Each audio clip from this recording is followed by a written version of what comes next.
एक दो नहीं बल्कि चार चार थप्पड़। जी हाँ, सही सुन रहे हैं आप। आए दिन नेताओं का पीटने का वीडियो आपने देखा होगा, लेकिन ऐसा वीडियो आपने शायद ही देखा होगा। एक ऐसे नेता जिसको तो पहले मंच पर बुलाकर सम्मानित किया जाता है, माला पहनाकर, फिर दे दनादन थप्पड़ों से सम्मानित कर दिया जाता है। दरअसल महाराज सुहेलदेव की प्रतिमा अनावरण के अवसर पर इस कार्यक्रम का आयोजन किया गया था। इस कार्यक्रम में महेंद्र राजभर को विशेष अतिथि के रूप में आमंत्रित किया गया था। उत्तर प्रदेश के जौनपुर में मंगलवार को एक कार्यक्रम के दौरान सुहेलदेव स्वाभिमान पार्टी के राष्ट्रीय अध्यक्ष महेंद्र राजभर को उनकी पार्टी के एक नेता ने माला पहनाने के दौरान जोरदार थप्पड़ जड़ दिया था। इस घटना का वीडियो भी सोशल मीडिया पर खूब वायरल हो रहा है, जिसमें साफ साफ दिख रहा है कि पहले नेताजी की प्रशंसा की, माला पहनाया, फिर सरेआम थप्पड़ जड़ना शुरू कर दिया। माला पहनते समय मुस्कुराने वाले नेताजी दनादन थप्पड़ पड़ने पर जहां अवाक दिखे, वहीं वहां मौजूद उन्हीं नेताजी के कार्यकर्ताओं ने बीच बचाव करने की कोशिश की, लेकिन उन लोगों को अलग कर दिया गया। मुख्तार अंसारी के खिलाफ महेंद्र चुनाव भी लड़ चुके हैं और अब सुभाषपा से अलग होकर उन्होंने अपनी पार्टी बना ली। महेंद्र राजभर इसके पहले एनडीए के प्रत्याशी के रूप में मऊ विधानसभा से चुनाव लड़ चुके हैं।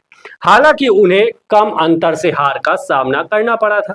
विधानसभा चुनाव के प्रचार अभियान के दौरान प्रधानमंत्री नरेंद्र मोदी ने न केवल महेंद्र राजभर के पक्ष में सभा की थी, बल्कि उन्हें कटप्पा का नाम भी दे दिया था।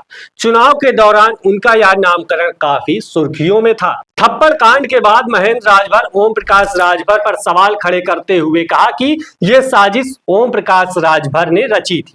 कुछ लोगों को हमारे राजनीतिक दल के विस्तार से जलन हो रही है।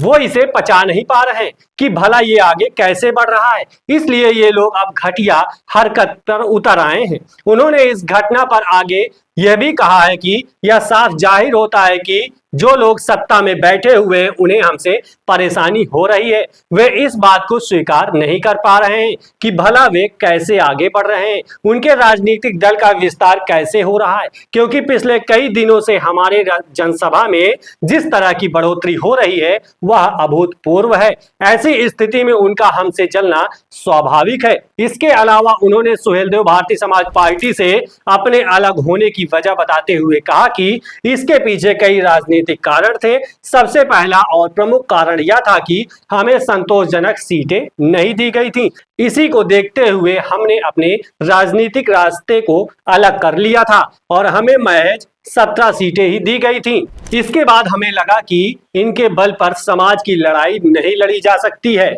इसी के बाद हमने अपने राजनीतिक दल का गठन किया, जिसका लगातार विस्तार हो रहा है, जिसे कुछ लोग स्वीकार नहीं कर पा रहे हैं। अब ये लोग हमें दिग्न भ्रमित करने की कोशिश कर रहे हैं, लेकिन हम अपनी यात्रा रोकने वाले नहीं हैं। अब अपने पीछे मुंह मोड़कर नहीं देखेंगे। फिलहाल इस खबर को लेकर के आपकी क्या राय है, कमेंट में जरूर बताएं और ऐसी तमाम बड़ी खबरों को देखने के लिए न्यूज़ टाइम को सब्सक्राइब करें, लाइक करें, शेयर करें।